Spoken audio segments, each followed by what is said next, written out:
Next up is the Cincinnati Bengals, who have missed the playoffs in each of the last 2 years with back-to-back 9-8 records. But before that, they won the AFC North in back-to-back years in 2021 and 2022. And Dalton, the biggest reason they won the North in those 2 years, and the biggest reason why they were still 9-8 last year, was they had the most valuable quarterback in the NFL according to our wins above replacement metric. I mean, Joe Burrow, second in passing grade, 38 big-time throws, 15 turnover-worthy plays for a less than 2% rate, which is elite. I mean, we kind of ask ourselves around up here in Cincinnati, we go, what would this team be without Joe Burrow? The fact that with that supporting cast that he has, aside from the wide receivers, that they still went 9-8 and were just barely missing the playoffs, I think it's just a testament to how good he is. I mean, you can rank him 2, 3, or 4 in the quarterback rankings if you want, but he's no doubt top 4 quarterback. And when he and Chase and Higgins are all healthy, I believe they went 8-4 last year. They give you a chance to win every single week. I mean, that's pretty much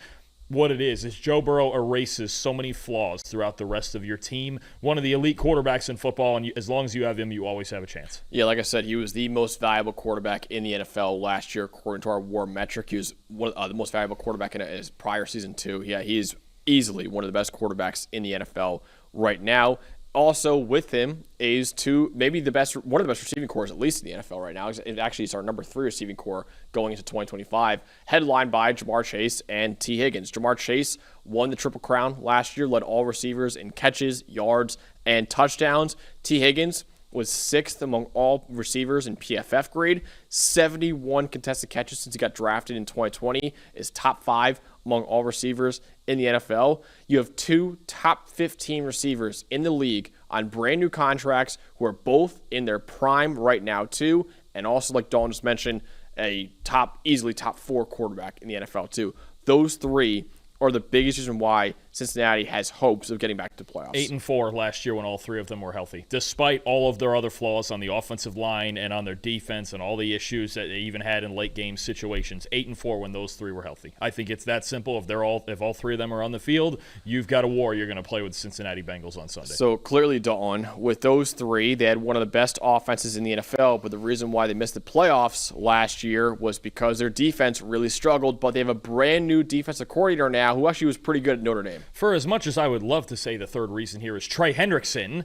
we don't know what's going on there. But you look at the biggest change, assuming Hendrickson is there, that they've made to this defense. Yeah, they drafted Shamar Stewart, Demetrius Knight. And finally signed Shamar Stewart, by the way. They finally signed Shamar Stewart, right? You've got, they made signings like T.J. Slayton on the inside. But to me, the biggest change for this defense is just the change at defensive coordinator with Al Golden. What I'm expecting is a little bit simpler, a little more aggressive, maybe more man coverage. Not quite as much as he ran at Notre Dame, because I think that was at about a 60% rate. But I think you're going to get an aggressive, simpler defense. I think there's certain players who could bounce back. Some of these young corners really like to play man-to-man, right? Geno Stone loves to be that single high center fielder, but didn't get to do that too often under Lou Anarumo in all those 2 high defenses that he's run. It's a lot different than what he was used to when he was playing in Baltimore. So I think when you look at this, the most intriguing part of this defense for me, more so than any individual player, is how Al Golden is going to scheme things up and how he's going to fit the personnel into his system. But I think it's going to be simpler. I think it's going to be more aggressive, and I think more single high defenses on the back end. Yeah, absolutely. So yeah, Cincinnati back-to-back in 9 and 8 years,